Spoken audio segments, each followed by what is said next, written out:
Hey everyone, and welcome to a new Video Addict new release roundup. As always, we are going to be talking about some really awesome new releases, but I am never alone in my home video quest, and I have the very talented Dillon. I will let you introduce yourself further. All right, thanks, Michael. My name is Dillon Gonzales. I am a senior critic for GeekVibesNation.com and also a co-host of the Homedance Film Festival podcast. And as always, I'm very excited to be talking to some new home media items with you here this week. Yeah, absolutely. If you don't mind, I'll probably just kick it off with a title that I've never even really heard of. It's a newer movie called Last Looks, and this is from RLJE. Mm-hmm. And the back, and as you can see, it is the slipcover. So yeah, this is an interesting movie. It feels a little like it's sort of trying to be like a Shane Black movie. Mm-hmm. But it doesn't quite really get there. But having said that, it is like pretty interesting. I begrudgingly really like Mel Gibson in this. It's hard to say that sometimes. Yeah, he really hams it up. He has this kind of ridiculous British accent. And it almost sounds like Oliver Reed at times. Like, I don't know if that's just what he was going for, or that just sort of what came to mind. But yeah, it's something. It's a neo-noir mystery, basically. And it's pretty compelling, but I think that it doesn't quite work in places, and I'm trying to be super vague because I don't want to give away any of the like twists and the obviously like the finale, but yeah, it's not bad. It's certainly well shot. It's well directed. The acting for the most part's pretty good. So yeah, not a bad little movie. Definitely worth checking out. And this also has a short little making of featurette, which is kind of neat. So yeah, not great, not horrible, worth checking out. Yeah, that's on my viewing list this weekend because I am a fan of Charlie Hunnam and Miranda Baccarin especially. And like, I do still like Mel Gibson in some stuff, not as a person, but as an actor. Like he showed up in this movie called Batman where he played Santa Claus, like a violent, like Santa Claus, which I actually liked more than most people. So like, I'm willing to give this a shot. I don't turn away movies just because he's in it, but there's other factors that are drawing me in more than he is. So hopefully I'll like it at least decently well. Yeah, it's I am trying to like it's a very complex issue, but I'm trying to sometimes try to separate the art from the artist. It's but again, it has its fun moments. It certainly is sort of especially if you like enjoy kind of noirs, it's very much like harkening back to those kind of films. So Awesome. Well, I will report back. I'm interested in it. And I'll have a review on that on geekvibesnation.com at some point in the near future. Along with this next title and pretty much all of my titles, but it's another new one, and that is Kenneth Branagh's Death on the Nile, which is his follow-up to Murder on the Orient Express, another Agatha Christie adaptation with Branagh, in addition to directing, reprising his role as Hercule Poirot with his insane mustache, which one of the most interesting parts about this new movie is they provide a backstory for why he has that mustache, which I was not expecting that origin story would be probably one of the more interesting parts of the movie. if you've seen Death on the Nile or know the story, this is a decent adaptation of it. Also, if you liked Murder on the Orient Express, like his version, it's pretty in line with that. Like that's like a stacked cast. It's got Gal Gadot, Armie Hammer. Speaking of another person who's problematic, it has Russell Brand, Letitia Wright, another person who's possibly problematic. So yeah, just a bunch of stars, but not as star-studded as Murder on the Orient Express, but a good number of stars nonetheless. It doesn't take any big swings, but sometimes it's just nice to see like a big budget like movie for adults, like a mystery, kind of like this isn't as good as like a Knives Out, but like I like just like a good mystery that's like has nice cinematography and like big elaborate sets and costumes and stuff. So I was more swept up by the spectacle than the actual like narrative, unfortunately. Like it was a decent watch, but there was like definitely some deficiencies in the acting department at points, and it was just not a home run. It was just decent. So, but the presentation itself is pretty amazing. The 4K and the Dolby Atmos both really bring the movie to life. It has really like a nice like warm color palette that really pops off the screen with the 4K high dynamic range. Dolby Atmos is pretty all-encompassing. It has a few pretty good special features. Yeah, here's the interior. You got some disc art for the 4K disc and just the normal blue for the Blu-ray. So that's also a plus for me, is some nice disc art. Yeah, if you're a fan of the Brandon's version of Murder on the Orient Express, this is pretty much more of the same. If you're not, I don't think this will really impress you any further. Yeah, I definitely want to check that out. I know like I'll probably end up getting the physical media copy, but probably till then I'll probably check it out on HBO Max to kind of sate me until then. Yeah. But yeah, I definitely dug the previous one, Murder on the Orient Express, so I'll have to check that out. So I have another title that, again, this was something that I've never really heard of, and that is Warner Archives, The Wonderful World of Brothers Grimm. And this thing is stacked. Let me get a good... and I have to say that this is like mind-blowing as far as like presentation, like visual presentation. So right off the bat, I want to say that this includes two different formats. One is the letterbox format, and the other one is the smile box or Cinerama, which I did not know how like anything about this technique, but I kind of asked some film friends and educated myself before this video.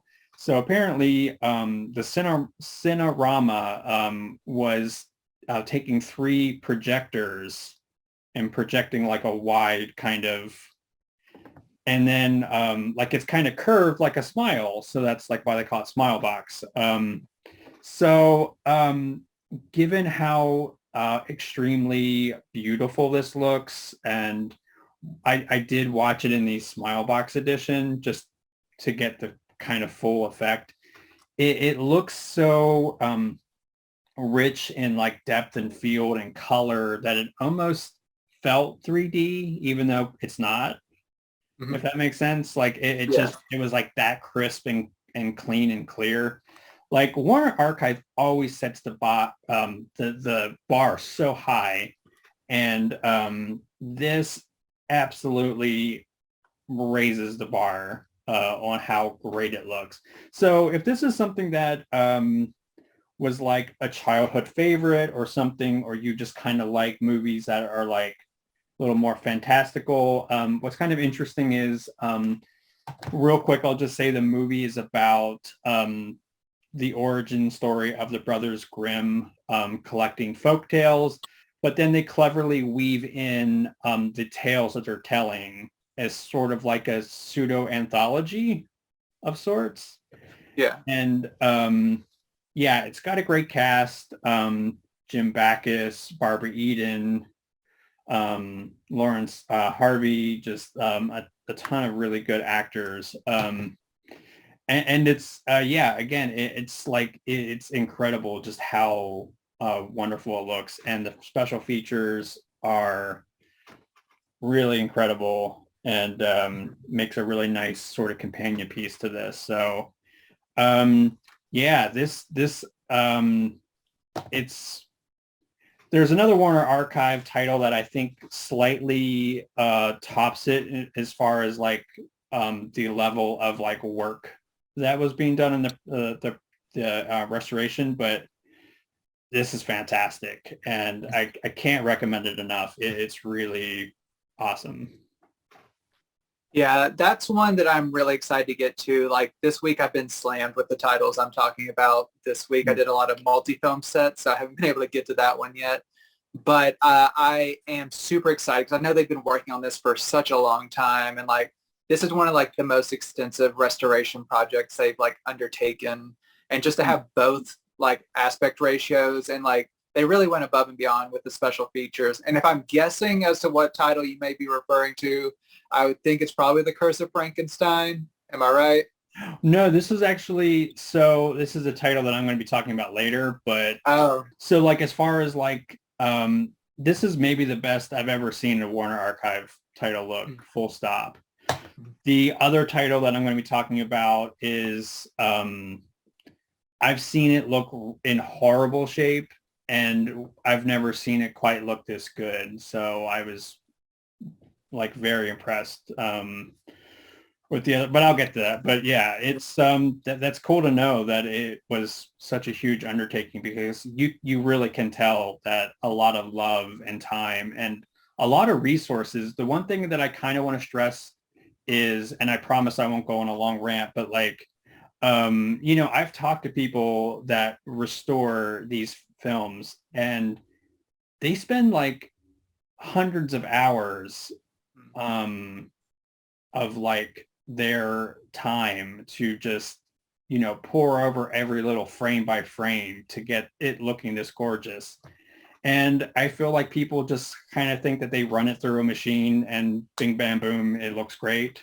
No, like there's an insane, mind-boggling amount of work. So, you know, if you want to see more titles like this, you vote with your money.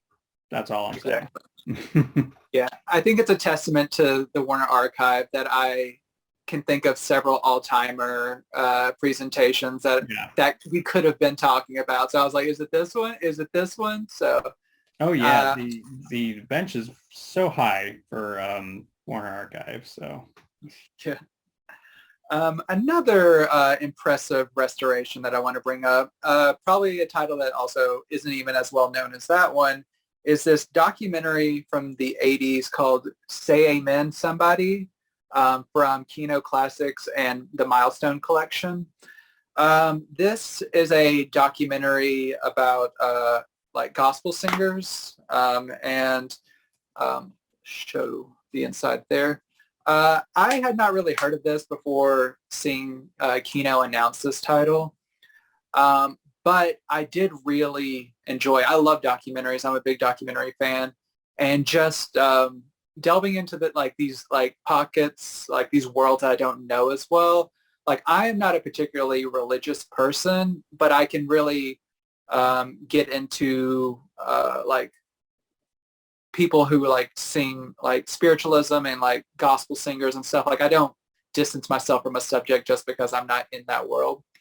So it was interesting to see all these subjects talk about what like singing in a choir means to them, and like kind of trace the history of gospel singing. And like it's like some of the subjects, it was interesting to hear like people they had like performed with. Like one person was talking about singing with Ma Rainey, which was the movie Ma Rainey's Black Bottom from Netflix last year that almost got Viola Davis an Oscar. So I was like, ooh, I know who that is, but this was from the 80s, so I wouldn't have known before that who she was, unfortunately. But just some of these storylines throughout this documentary were very fascinating. And there's like some interesting moments of like these women trying to like live their best lives and like sing in these choirs, but then there's like men in their life who don't think that they should be like outside of the house and stuff. So there's like this undercurrent of like misogyny that they're like dealing with that's like especially prevalent then. So just like seeing these women trying to, and men, but like these women trying to uh, get the most out of their life and like sing in these choirs and like be spiritual. It's just really like a fascinating documentary. And it just like tells a lot about the communities in which like these people are in. The release is great. It has an audio commentary from the director. It has some outtakes with some deleted scenes. The new 4K restoration is really like quite beautiful. Like it's like a documentary from the 80s, so it's still like a little like not worn, but like you can tell like it was the documentary, the camera techniques of that time aren't as like crisp and clear as now, but it still looks really great. And I would highly recommend anyone with an interest in documentaries to check this one out, especially. Nice. Yeah, that wasn't on my radar, but it definitely sounds like it should be. So that's awesome. My next film is the Edgar G. Ulmer Sci-Fi collection. This is a really nice curated triple feature. So this is a slipcover, and I don't believe the art is, no, there's nothing on the inside, like me. Oh, dark. We get a little dark here. It's fine. Yeah. But I will say I am so, before I dive into the movies real quick, I wanted to point out just how this isn't a phoned in release. This has got some really nice supplemental stuff. I don't know about you, but I think audio commentary is like one of my favorite features. This has a slew of commentary tracks. I got to give a shout out to my guy, David Delval, doing a track on here. We stand him here at the Video Attic. So yeah. So as far as the movies go, your mileage may vary, but I kind of love all these like really cheesy kind of sci-fi films. They're all particularly not great, but they all have something interesting about them. Like it's kind of funny how like the Beyond Time, the time barrier is set in 2024. The future, Almost there. Almost there. And like that one's kind of a weird sort of hodgepodge of other like sci-fi ideas. You have like these like extraterrestrial women trying to mate with men, and all kinds of fun stuff. So yeah, it's not as fun as that sounds really, but yeah, no, like The Man from Planet X was maybe my favorite one, but The Amazing Transparent Man was pretty cool. It's kind of like I like the Invisible Man sort of films. So yeah, if you again, you know, it just depends on how much you like really cheesy, dumb, like B science fiction films. Like it's kind of funny how like this one was from 51, but these are from 1960, and it's hard to believe that these were made in the same year as Psycho or Peeping Tom. So, you know, but yeah, they're fun. Definitely check them out. And again, I am really happy that Kino Studio Classics put together a really nice collection of supplemental stuff. And it just kind of helped this took a long time to review because I watched the movies and then I went back and listened to the tracks, the commentary tracks.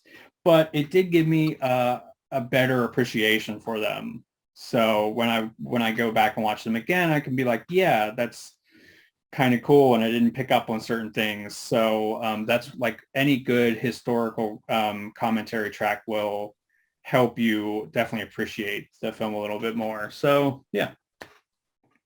Awesome. I remember when that was announced that a lot of fans were excited because mostly those films had just been seen in like those like 50 films in one package type of deal with yeah. like the horrible quality. So I'm glad that they got, like, all films should be rescued by somebody. Like all films are appreciated by someone usually. So I'm glad that they got that chance to like get a really good presentation. Yeah, and they look really good too. There is varying degrees of quality because of what I assume is like obviously you have different film elements from film to film, but overall they all look really nicely done. Like there is a little bit of like artifacts and there's some moments that look a little bit rough, but overall like this is probably the best it's ever going to look, like barring any like ultra HD release, which I kind of highly doubt it, but Yeah. yeah, it's yeah, overall it's nice. And again, it's always fun to watch these really bad movies. Sticking with Kino classics, I've got one that I had not been on my radar, but I was intrigued by the cast, and that is Backstreet from 1941. Apparently there's been a few adaptations of this novel. It's apparently a pretty famous novel. I have not seen any adaptations. I was just kind of going in blind to this story. I mostly was in it because of Margaret Sullivan from Shop Around the Corner fame and Charles Boyer, who I discovered last year in this great Criterion title, History is Made at Night, that I became a big fan of from Frank Borzage. But yes, back to Backstreet. This is I guess you can call it a romantic kind of tragedy. It deals with unexpected love, but then like these two people, they miss their chance at love just because of circumstances, and like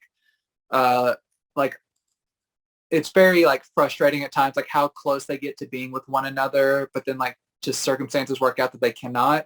But then they love each other so much, even though he gets married to another woman, she is kept as his backstreet girl, basically his mistress. But he truly loves her, but he's with his wife out of like obligation, basically. And that just sets up kind of like tragic elements, and that you go from there.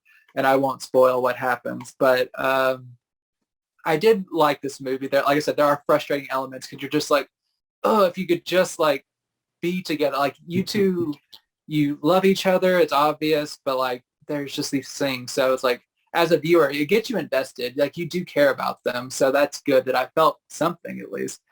And the direction's good. It's not overly long. And these two, they're really great actors. So like they have like great performances. And I think, I haven't read the novel, I don't know, but I think this is probably a fairly strong adaptation of the material. Like it flows well as a movie. Like you don't feel like you're missing out on a lot. It comes with a new 2K restoration, which looks really nice. There's still some like nicks and scratches and stuff, but it looks a lot sharper. Like you can tell it's been like had a restoration done to it. And it has a new audio commentary from Lee Gambin and costume historian Alyssa Rose, which kind of illuminates different aspects from like the time that this was made. Like we're talking about the value of commentary tracks in your previous release. Like I like the Kino usually tries to get the extra mile, at least get one commentary track to give us some background details on these historical films.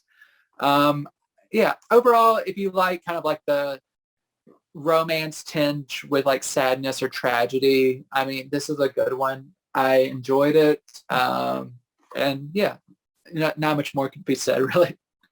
Yeah, that sounds really interesting. And so, people of a certain age, when you say like Backstreet, it automatically fills in Boy. Back, all right.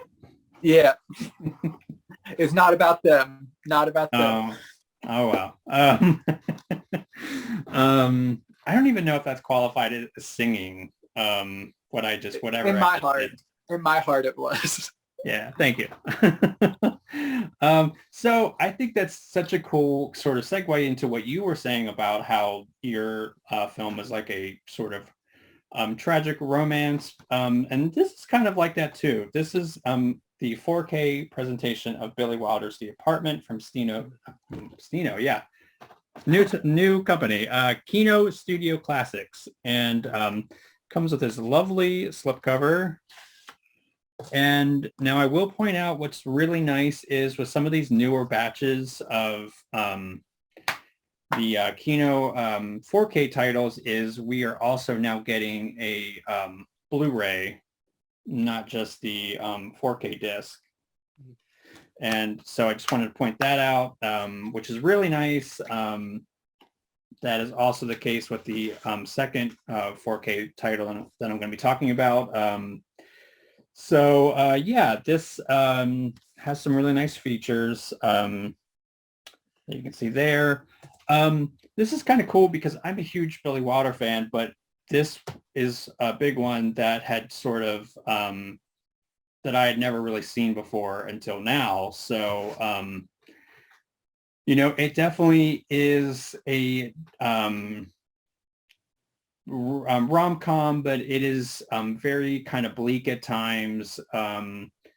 It does sort of like some of the through lines do talk about like self-harm, which if that's something that is sort of triggering to you, just be aware of that. They do kind of talk about that and in a sense maybe make a little bit of light of, but it's if anybody knows Billy Wilder, especially in his early days, he tended to walk that razor's edge of like pitch black comedy.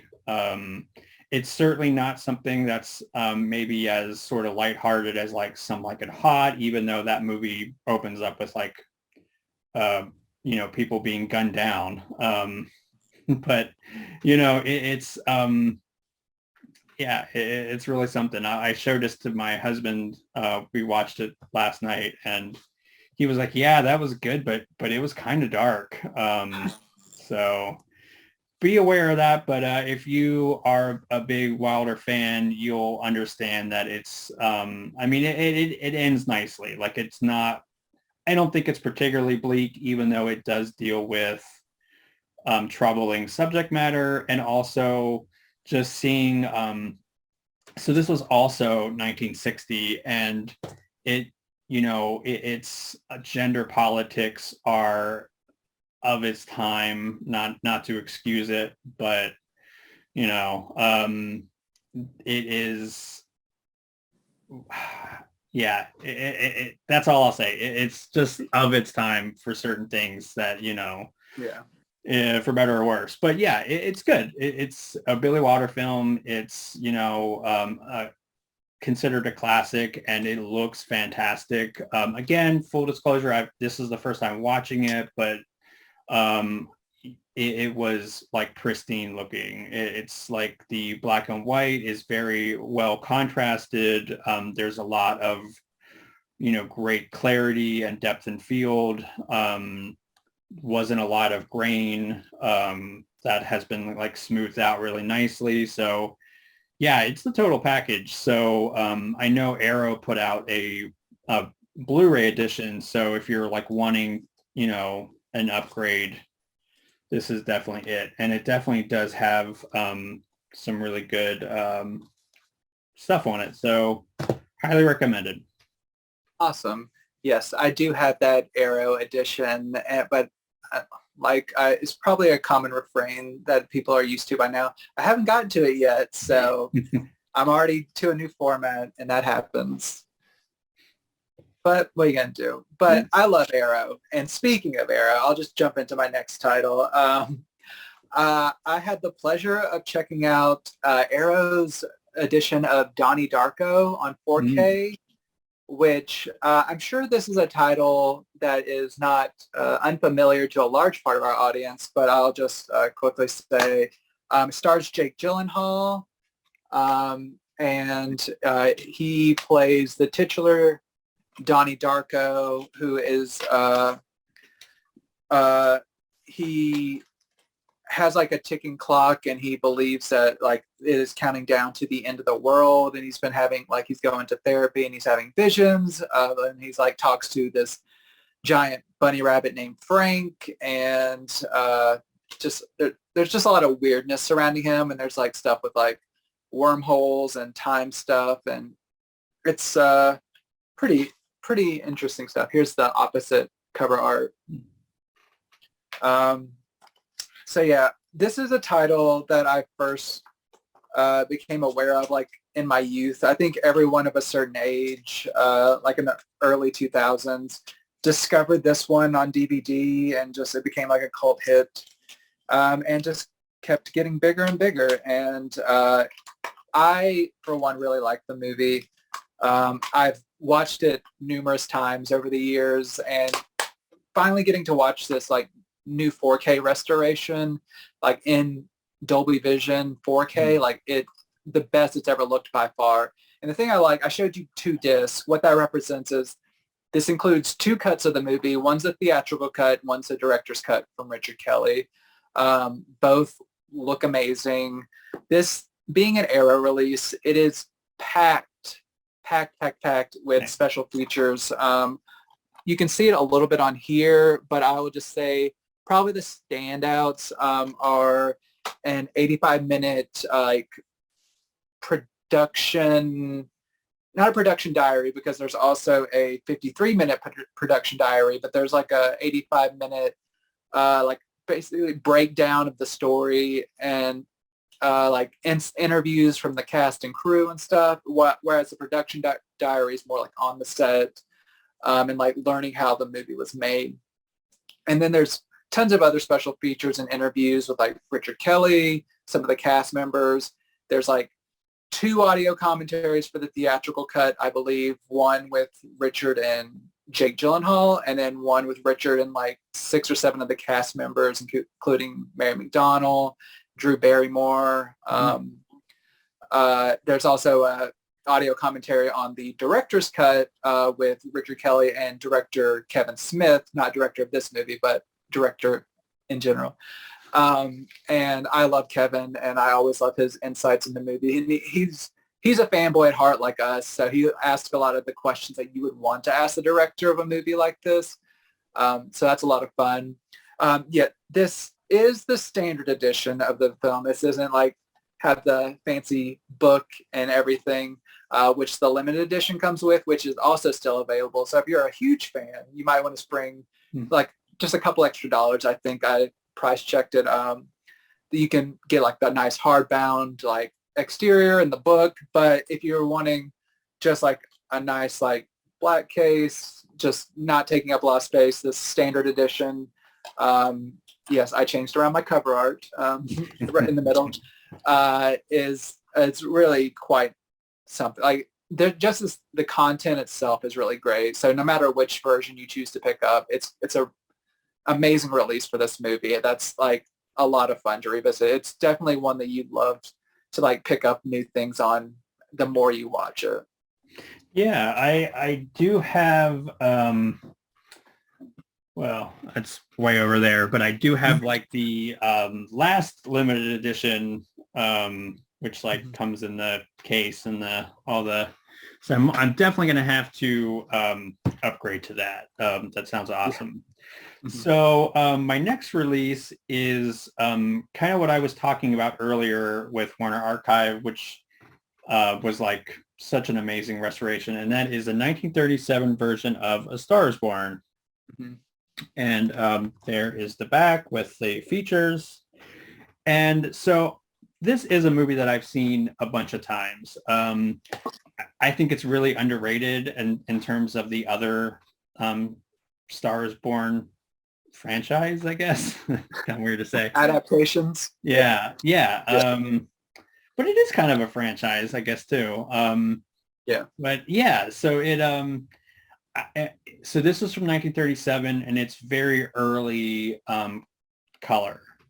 So with that, it's I've seen a lot of prints that were like washed out or muted, or just looked really weird. And this looks fantastic. I can easily say without any hesitation that this is the best it's ever looked. Like the colors really pop, but they're not like weirdly overly bright or saturated. Like they just found the right balance. And if you are a big fan of this movie, or you've never seen it but you've seen the other films and you're kind of curious, you've always sort of wanted to see it, this is a great time to pick this up because it is, again, the best it's ever looked. This restoration is impressive. So yeah, I don't know what else to say. It's fantastic. It's a cool movie. It's a really neat little like snapshot in like late 30s, like the star system, which I find really fascinating. So I love how each sort of iteration of A Star is Born reflects its time period and like what's kind of going on in the industry. So yeah, fantastic job. Definitely worth picking up. That's awesome. I could be mistaken about this, but I am pretty sure that is a public domain title. So a lot of people are excited whenever Warner Archive, there's been a few titles recently that they've chosen to restore, even though it's been in the public domain. So I like that they're still, even if they don't own them outright, they're doing these service to film fans by restoring these titles that may be in the public domain, but they still want them to look the best they can and not just be thrown on any disc and be here you go. But it's a lot of care has been taken to restore it. Yeah, I mean, I can't imagine. I was talking about hard restoration jobs, and I feel like this one was probably tricky also because, again, it has been so well worn, like the footage and stuff. And again, just by virtue of it being early color, all the other prints just look just really off, but not this one. So another Arrow title for me this time. I am going to talk. I had a lot of fun with this release. I'm not gonna lie. This is the Yokai Monster Collection from Arrow Video. Here, I will show off the pack. It's a two case release, but there's 3 discs. First off, you can kind of section these off with by groups. The first 3 make up a trilogy, and that is the 100 Monsters, Spook Warfare, and Along with Ghosts. Here, and there's 100 Monsters is on its own disc, and then Spook Warfare and Along with Ghosts share disc, but these movies are pretty short. They're all pretty much under 80 minutes, I believe. Yeah, 79, 78 minutes. The reason 100 Monsters isn't paired with another movie is because there's an excellent, how long, 41-minute documentary on yokai monsters included with that. So it kind of takes up that space on that disc. And yes, this does have reversible cover art that I'll show off real quick. Here. Yes, it's really cool. And I really like this movie, and I'll use this to show off some of the interesting yokai.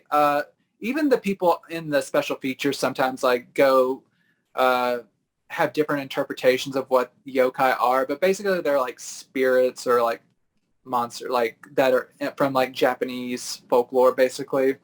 And one of my favorites, and this is all from Dai, who I really like their works with the Gamera series, which I reviewed last year.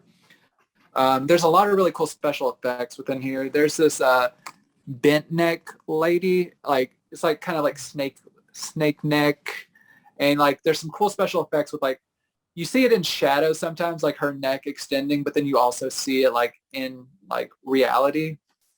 And there's just a lot of cool costumes and everything. Basically, this original trilogy of films, the first one like the yokai actually aren't presented as like, it's not like anything horrific. It's more like they're like friendly spirits who are like wanting to take vengeance on behalf of certain people sometimes. So like the first film, 100 Monsters, involves like this like money grubbing person trying to take over the slums or trying to take over this, like, I think it's like a house of worship and like build a brothel. So it's like trying to like subjugate these people. But then like the yokai come in and kind of like terrorize them and like try to push them out. The second film, which is my favorite, Spook Warfare, it delivers all of the yokai like glory that I really wanted. Like, cause there's like tons of yokai, and it's basically, there's this like spirit that comes in, takes over. He's basically like a vampire type spirit taking over people's like bodies. And he's like, it's like yokai against yokai basically, and like different battles and stuff. Not like battles, but like confrontations. This isn't like an action heavy movie. It's more like kind of like a mood. It's just a mood. And then Along with Monsters is basically a kind of a gangster film almost. It's like it's more kid oriented, and there's like some gangsters following this guy who they're trying to take out, and his kids are like also on the run. It's like a whole complicated thing, but also yokai are trying to protect the kids. But there's a lot of, what I really want to stress is like there's a lot of great like special effects work. A lot of it's just like practical, like not like paper mache heads, but like really cool, interesting special effects that I really appreciate. Like, just something about me, like I really like movies that feature a lot of different characters with distinct personalities. It's one of the reasons I really have a soft spot for the movie 13 Ghosts that Scream Factory put out recently, because I like distinct monsters, and that's what I really got from the yokai. I was just like, ooh, I like this one, and I like this one, and I like this one. So I just like it's also why I like the X-Men, because I'm like, I like this X-Men and this X-Men. That's just me. So yeah, it's a lot of fun. It has like a really good yokai documentary. It has like a lot of cool trailers. But then there's a fourth movie, and it's more of a modern movie from Takashi Miike, and that's The Great Yokai War. And if anyone has the second volume of the Gamera set and they've seen the last movie where it's like a kid's movie, this is basically what this is. It's like it's from like the early 2000s, I believe. Sorry, I don't have the information in front of me, but it's more like a kid epic where there's like this. It's basically like the never-ending story, but with yokai almost, and there's like evil forces and everything. It's not great, but it's interesting, and it's Takashi Miike, and he's made like 100 films, but like he's always like at least interesting. This is way, way more like CGI heavy, and not all of it looks great, but I still had fun with it. Maybe a little bit too long. The kid acting isn't always great, but it's an entertaining time. And this has a ton of special features. Has a like audio commentary, probably like an hour and a half to 2 hours worth of interviews with like different cast and crew, and like visual essays and stuff. So, I didn't show off the reverse or all the cover art here. Here. Nice. Yeah. So that was the front cover art. So yeah, it's a really nice set. I really enjoyed it. If you have an interest in like kind of like fun looking spirits just like running amok and doing their thing, Arrow Video has really taken care of us by like gathering all of this into one fun set that I really had a good weekend with it. It was fun. So awesome. Highly recommend it. Yeah, that sounds really cool. So my next movie is actually a later Howard Hawks film, and it's interesting because it's a film from him that I've never even really heard of, but it is called Man's Favorite Sport. Gotta like say it with the question mark. So there is the back with the features.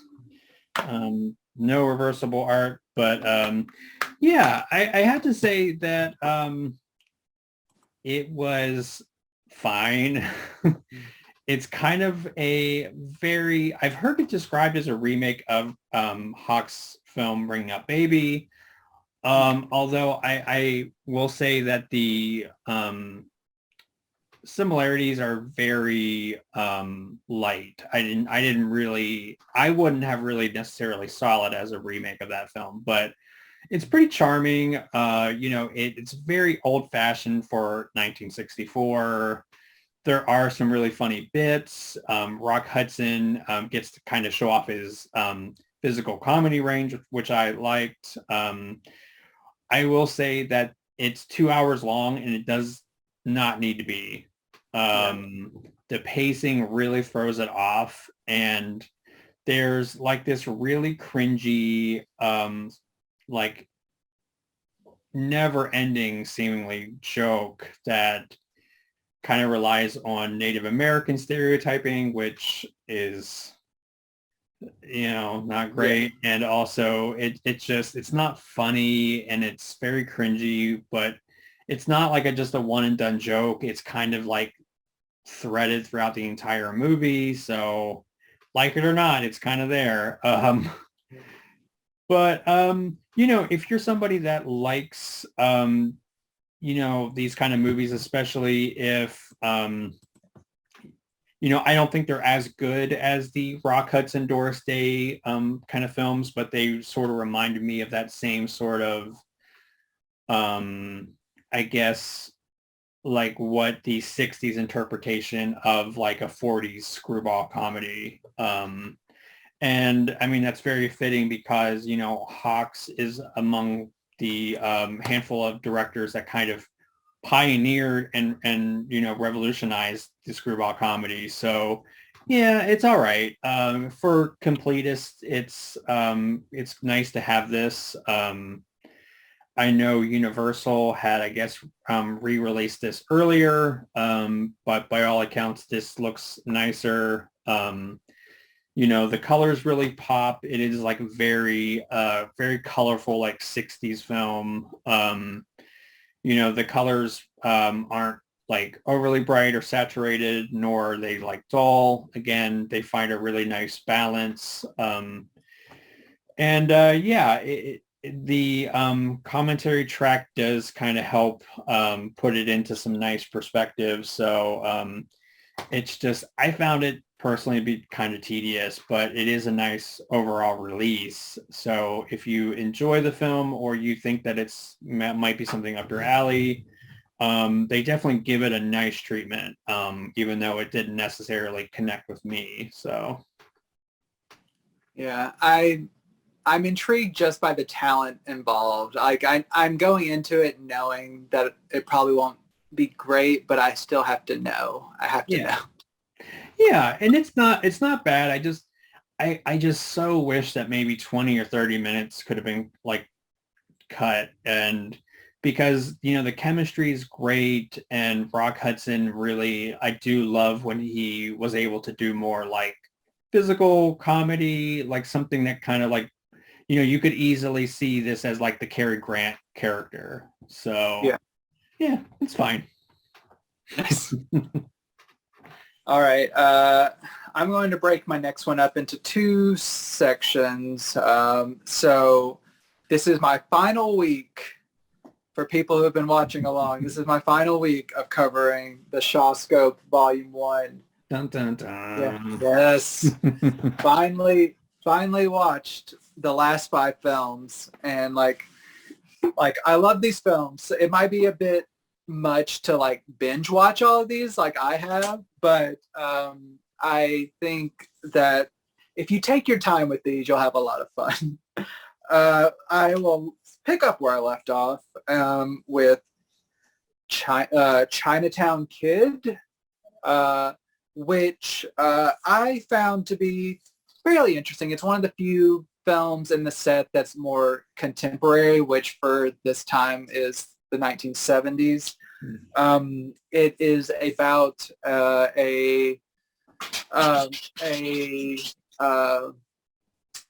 sorry, my dog was going crazy, and I thought he might burst into the room.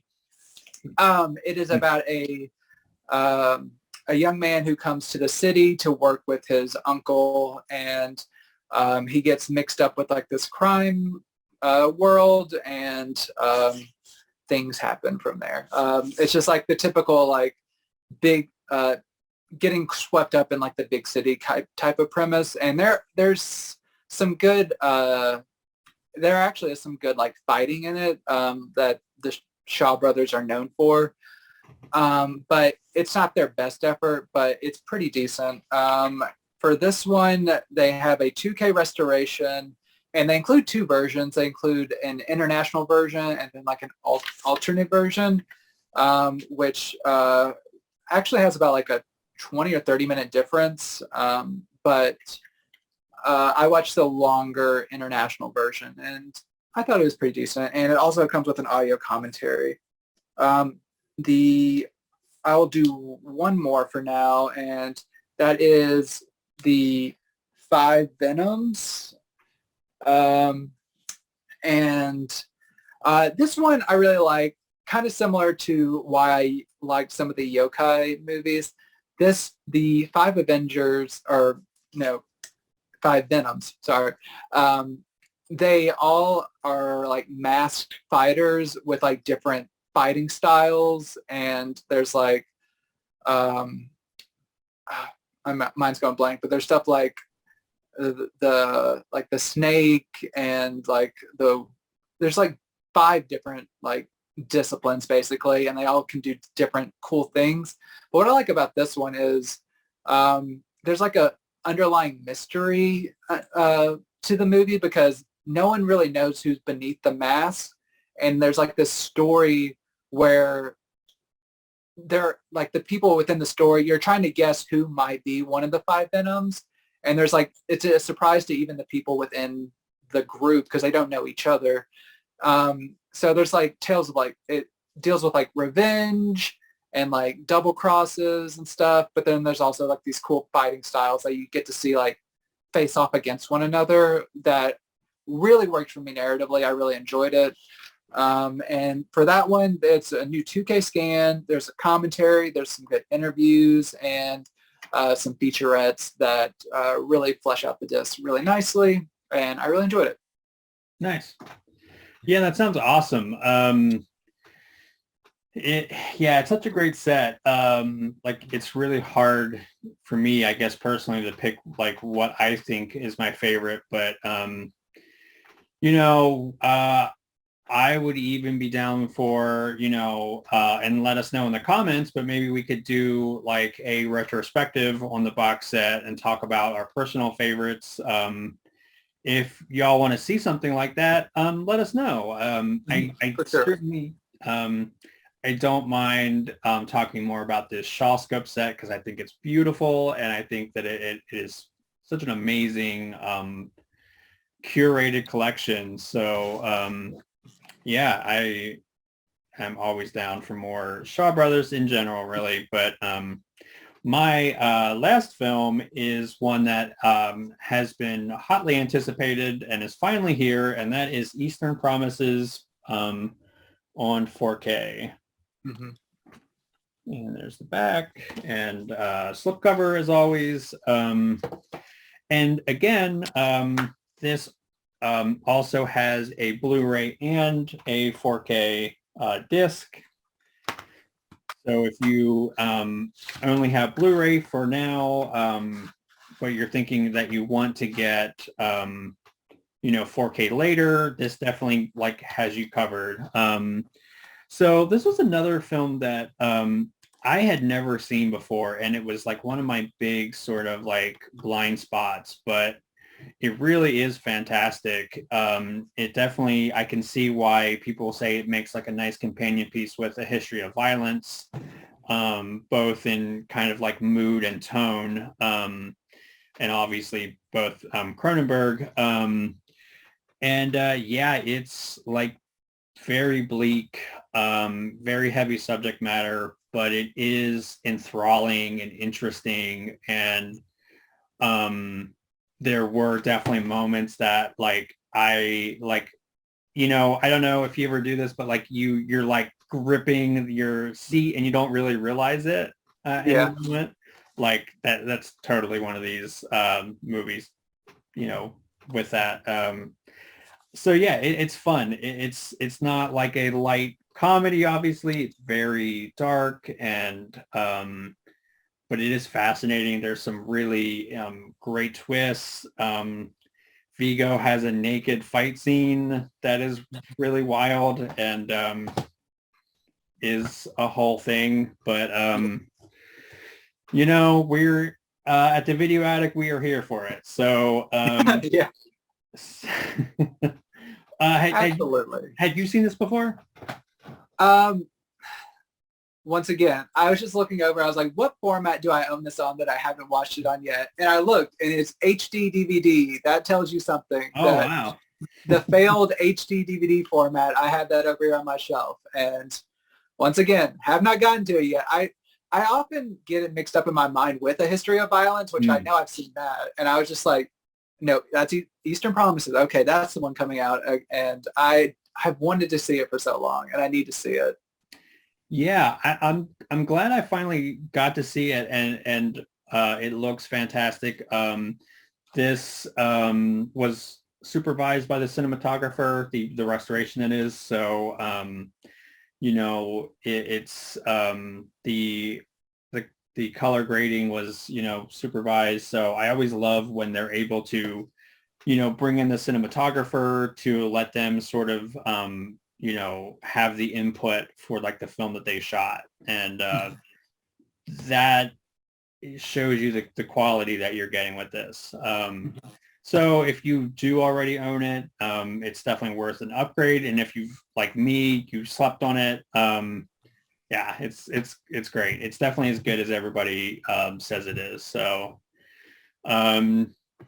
Yeah, so that sounds great. I will try to go through these last three fairly quickly. I don't want to like take up everyone's time, but the next film is The Crippled Avengers, and yes, that is a title that evokes like a sense of unease that you should probably approach this movie, because there's a lot that's kind of like cringeworthy with how like they depict people with disabilities, but it's all about like, just to give you a sense of this movie, the film starts off with like it's talked about like a kid getting his like arms chopped off and stuff, but there's like people getting like their limbs chopped off and then like getting replaced with like metal rods and everything. And there's like, they form kind of like this little group. And like some of the people are not like good guys necessarily, but they eventually like form a group and become like a force of good. And like there's like, I'll just say there's more than one cringeworthy element to this movie. But one thing I will say, like it leads up to like an ending fight scene. And there's like some training montages that are really cool and like really like action packed and fun. But like there's that underlying element of just like, ooh, Shaw Brothers, this isn't one that like the way you're portraying people with like disabilities and like making it like, it's not like a plot point in the right way. It's more of like a, ooh, that's dated. yeah. So not my favorite. There are some good elements. I was like, not something I think should be like erased or anything, but it's just kind of like, ooh, this makes me slightly uncomfortable in certain spots. But that one comes with a new 2K scan, and it looks pretty nice. One of my favorites of this last batch is Heroes of the East. And I like it because it like this this set mostly focuses on like Chinese martial arts, and like there's a lot of like in these movies you don't really hear about Japanese like disciplines and martial arts and stuff, because there's kind of like an unspoken rivalry almost. But this is about like a Chinese man who's being set up to marry this Japanese woman. And one thing I like, especially the first 30 minutes of this movie, is like this Japanese woman comes in and she's like a major part of the movie. And like, it's like she is allowed to like be a badass and like show like her, like she's like being like trained to be like a ninja, and she's like kicking down walls, like brick walls and stuff. And people are like, what is going on? And at one point they think that like dude is beating his wife because they just hear sounds of like her like kicking the crap out of like objects in the garden. But it's like, no, she's just like doing her training and stuff. So I like that this movie, especially, like it has like a really strong woman, and it also like it doesn't like denigrate Japanese martial arts. And like also like this isn't really a spoiler alert, but like none of the fights in this film lead up to like the stakes aren't death. It's more like honor. Like not everyone has to like fight to the death, which I really enjoy. But mostly it like builds up to like a misunderstanding of honor between like the Chinese and Japanese sides, and the like it's basically like a tournament of like will and skill. Like ours is better, but it's like done in a respectful way. So I like that movie quite a bit. I enjoyed it. And then the last film is the unfortunately named, but it's like to our ears at least, Dirty Ho, which I thought was decent. It's mostly like can be translated more so as like a mischievous person named Ho. And he's just like, it's like the story of like this prince who is trying to uncover this plot against him. So he kind of like pretends to be like of lower class and like get into this kind of gang type thing. But he's like wanting to be taught by this guy who he has to blackmail through poison. It's like a whole convoluted thing. This isn't my favorite movie of the set by far, but it's interesting enough, and there's like some good fights. Like all of the films that involve fighting that have good fight scenes, because it's the Shaw brothers, like they know what they're doing. It's just not all of the narratives are the same, but consistently there's something entertaining in each of these 12 movies. And this final disc, like it comes from a 2K scan.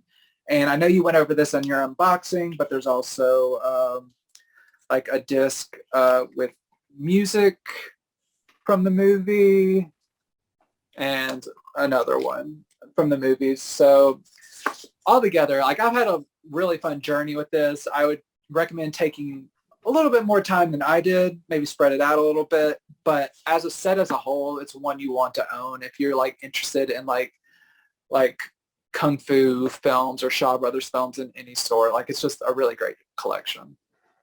Yeah, I of course definitely agree, and I'm really excited because I think we're getting a volume 2 this summer. Hopefully. So yeah, and if it's like half as good as this, which I'm sure it will be, then it's going to be really fun to hopefully get to cover that. And yeah, so I think with that, we are going to wrap up this episode. But as always, let us know in the comments what movies that we covered that you really like, or like what's a recent release that maybe we didn't cover that you're really excited for. And definitely consider giving this video a like and subscribing, because we have some more good stuff coming up. And thanks for hanging out with us.